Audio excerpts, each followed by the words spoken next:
بسم اللہ الرحمن الرحیم الحمد للہ والصلاة والسلام علی رسول اللہ اما بعد۔ دوسرا پارہ اور اس کا خلاصہ۔ جیسا کہ کل بات ہوئی کہ پہلا پارہ بنیادی طور پر یہود کے ساتھ خطاب تھا، اور وہ چیزیں تھیں جو یہود نے کی اور اللہ تعالیٰ کی طرف سے مغضوب علیہم قوم کہلائیں۔ انہوں نے اللہ تعالیٰ کی آیات کا انکار بھی کیا اور اس کی تعویلیں بھی کی اور اللہ تعالیٰ کی کتاب میں تبدیلی بھی کی۔ ان کی بہت ساری ایسی خصلتیں تھیں جن کی وجہ سے اللہ تعالیٰ ان پر غضبناک ہوا۔ اور پھر آخر میں یہ بات تھی کہ ابراہیم علیہ السلام کی نسل سے اللہ تعالیٰ نے جیسا کہ ان کو امامت کا شرف بخشا، تو ابراہیم علیہ السلام کی دعا تھی کہ صرف مجھے ہی نہیں، یا اللہ میری اولاد میں سے بھی یہ امامت جاری رکھنا۔ اور پھر اسرائیل، جس کو بنو اسرائیل کہا جاتا ہے، اس سے نبیوں کا ایک تسلسل آیا، اور یہ آخر میں بیان تھا کہ یہ بنی اسرائیل ہی تھے جنہوں نے اللہ تعالیٰ کے دیے ہوئے منصب کو ایک طرح کا ٹھکرایا اور کفران نعمت کیا، اور اللہ تعالیٰ ان پر غضبناک ہوا۔ دوسرے پارے کے شروع میں یہی چیز بیان ہے کہ ابراہیم علیہ السلام کی ایک نسل میں جب یہ اللہ تعالیٰ نے ان کو منصب دیا، تو اس پر پورا نہ اترنے کی بنیاد پر اللہ تعالیٰ نے وہی منصب ابراہیم علیہ السلام کی دوسری لڑی یا نسل آپ کہہ لیں اسماعیل علیہ السلام میں منتقل کر دیا۔ اور وہ کیا تھا؟ رسول اللہ صلی اللہ علیہ وسلم کی امت کو تیار کیا، اور اس کی سب سے بڑی نشانی تھی قبلہ کی تبدیلی۔ اور قبلہ کی تبدیلی اپنے اندر بہت ساری چیزیں سموئے ہوئے ہیں، جس میں نماز شامل ہے، ذبح کرنا شامل ہے، مردے کو لٹانا، مطلب آپ یہ کہہ سکتے ہیں کہ ایک طرح کی قبلہ انسانیت یا ایک ملت کی نشانی ہوتی ہے، جو اس کے بارے میں جذبات رکھتے ہوتے ہیں لوگ۔ تو اللہ تعالیٰ نے جب قبلہ تبدیل کیا تو یہ ایک نشانی تھی کہ اللہ تعالیٰ منصب نبوت اب بدلا رہا ہے، اور ابراہیم علیہ السلام کی دوسری نسل اور لڑی میں یہ چیز آ گئی ہے۔ اور اس پارے کو اگر 3 حصوں میں تقسیم کیا جائے تو اس کے دوسرے حصے میں ایک بنیاد آ جاتی ہے، اور جس میں سب سے پہلی تو یہ بات تھی کہ قبلہ کی تبدیلی ہوئی تو امت مسلمہ کا ایک اساس اور ایک اس کی بنیاد رکھ دی گئی۔ اور پھر فرمایا کہ جو پچھلی امتوں نے کیا ہے آپ نے ان کاموں سے بچنا ہے، اور آگے اسی کے اوپر بات ہوگی کہ اب مسلم معاشرہ ایک قیام پذیر ہو گیا ہے، تو انہوں نے کیا کیا کرنا ہے۔ ایمان کی باتیں بنیادی ہو چکی، اب اس میں مزید وضاحت یہ ہے کہ ایمان صرف اللہ تعالیٰ کو ماننا نہیں، بلکہ اس کے ساتھ شدید محبت کرنی ہے، اور اس کا تقاضا کیا ہے کہ اس کی اطاعت کی جائے۔ اور یہ محبت مشرکین میں ان کے شرک زدہ، جو آپ کہہ لیں ان کے قبروں والے ہیں، بت ہیں، یا جو بھی انہوں نے گھڑ رکھے ہیں کہ جو ان کو بچا لیں گے اللہ تعالیٰ سے،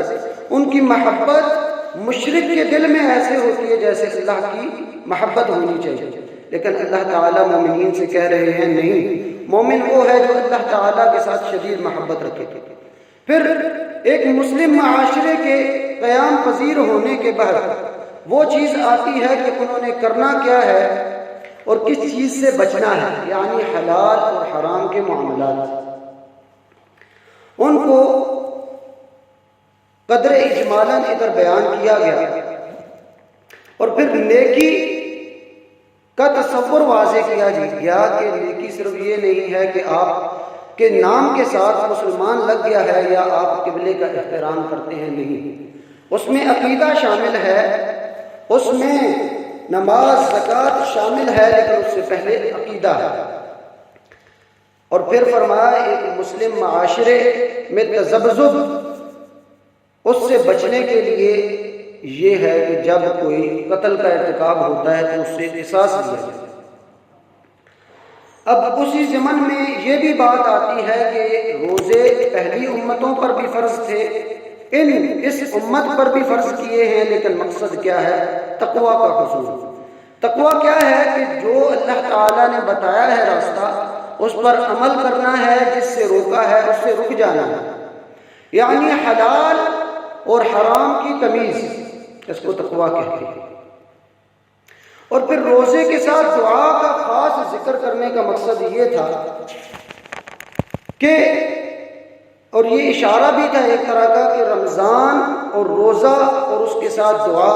یہ چیزیں لازم اور ملزوم ہیں، یعنی روزہ دار کی دعا اللہ تعالیٰ کے نزدیک قابل قبول ہوتی ہے۔ اور پھر جہاد جو کہ دفاعی جہاد تھا، سٹیپس کے ساتھ اس کی اجازت دی گئی کہ کوئی آپ پر حملہ کرے تو اس کو جواب دو، کیونکہ ایک مسلم کمیونٹی قیام عمل میں آ گئی تھی، اور اس کے ساتھ ساتھ حج کے احکام نازل ہوتے رہے، اور ساتھ ساتھ یہ بھی فرمایا کہ ایمان لے آئے ہیں آپ، حرام حلال کا پتہ لگ گیا ہے، کیا کرنا ہے کیا نہیں کرنا، آپ نے صرف ایک چیز کا اور بھی خیال رکھنا ہے کہ پورے کے پورے دین میں داخل ہونا ہے، آدھا ادھر اور آدھا ادھر، پسند کی چیزیں لینا اور ناپسند کو چھوڑ دینا، یہ منافق کی نشانی ہے، یہ ایک مسلمان کی نشانی نہیں ہو سکتی۔ اور پھر فرمایا کہ صدقہ اور زکوٰۃ یہ ایک اسلامی معاشرے کو مضبوط بنانے کے لیے بڑی بنیادی کڑی ہے، اور اس کے ساتھ ساتھ نکاح وغیرہ کے لیے احکام شروع ہو گئے کہ نکاح کے لیے سب سے پہلے ایمان کی شرط ہے کہ ایک مسلمان مشرک سے شادی نہیں کر سکتا، وہ عورت ہو یا مرد ہو۔ پھر فرمایا کہ شادی سے غرض ایک تو خواہش ہے جو اللہ تعالیٰ نے دل میں رکھی ہوئی ہے، اور دوسرا اولاد کا حصول، یہ دونوں ایٹ اے ٹائم ہونا چاہیے۔ پھر بیوی کے ساتھ کیسے معاملہ کرنا ہے اس کے بارے میں احکام بتائے گئے کہ ایک عورت سے ناراضگی کا معاملہ اگر کرنا ہے تو 4 ماہ سے زیادہ ایک عورت سے یعنی اپنی بیوی سے ناراض نہیں ہو سکتی، اور اگر 4 ماہ ناراض ہو گئے ہیں تو یا تو اس کو ساتھ رکھنا ہے یا اس کو طلاق دینی ہے۔ پھر طلاق کے احکام ہیں اور عدت کے احکام ہیں کہ ایک طلاق یافتہ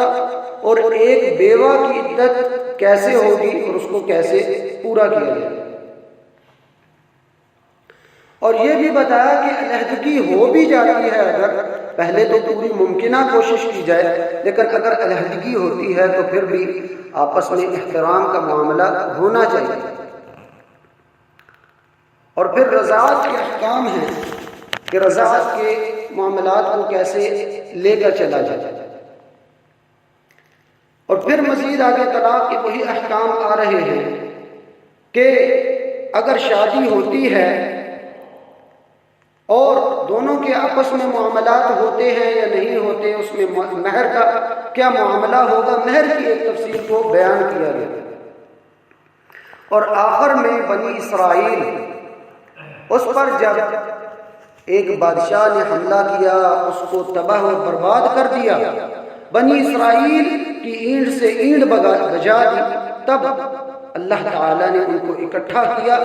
اور پھر ان میں ایک تنازع آیا کہ بادشاہ اور سپہ سالار کس کو بنایا جائے۔ تو اللہ تعالیٰ نے جب ان میں ایک سپہ سالار مقرر کیا تو انہوں نے عدم رضا کی جب اظہار کیا تو اللہ تعالیٰ نے ان کا امتحان لیا، جو اس میں ناکام ہوئے اللہ تعالیٰ نے پیچھے کر دیا، جو آگے جانے والے تھوڑے لوگ تھے اللہ تعالیٰ نے ان کو فتح کیا۔ یہ اس بات کی طرف بھی اشارہ ہے کہ اللہ تعالیٰ کو کثرت مطلوب نہیں ہے، اللہ تعالیٰ اگر ایمان والے تھوڑے لوگ بھی ہیں تو ان کو فتح دینے والا ہے۔ یہ اللہ تعالیٰ کے قبضہ قدرت میں چیز ہے، اور یہ چیز ایک طرح کا اسلامی جہاد کی طرف بھی اشارہ ہے کہ اللہ تعالیٰ ایک امت کو جب استقرار دیتے ہیں، ایک منصب دیتے ہیں، تو جب اس نے احکام کا نفاذ کرنا ہے، شریعت کا قیام عمل میں لانا ہے، تو اس میں جہاد بھی ہو سکتا ہے اور اس میں دعوت بھی ہو سکتی ہے، قتال بھی ہو سکتا ہے۔ یہ بنیادی چیزیں اور پوائنٹ اور نکات آپ کے سامنے رکھے ہیں، جس سے اندازہ ہو جائے کہ یہ چیزیں ذکر ہے، اور یہ تفصیل سے بیان نہیں ہو سکتی اس مجلس میں۔ آپ سے درخواست ہے کہ خود جا کر قرآن کو کھولیں، مطالعہ کریں کہ اللہ تعالیٰ ہم سے کہہ رہا ہے، اللہ تعالیٰ کیا مطالبہ کرتا ہے، کیا ہم نے کرنا ہے، کیا نہیں کرنا، کہیں ہم اس کی مغضوب علیہم قوم تو نہیں ہیں، کہیں گمراہ تو نہیں ہیں۔ اس قرآن کو جس میں کسی قسم کا شک و شبہ نہیں ہو سکتا، اس کو خود پڑھیں، خود اس بات کو پہچانے کہ اللہ تعالیٰ کیا کہہ رہا ہے اور کیا تقاضا کرتا ہے۔ اللہ تعالیٰ عمل کی توفیق عطا فرمائے۔ سبحانک اللہم و بحمدک، اشہد ان لا الہ الا انت، استغفرک۔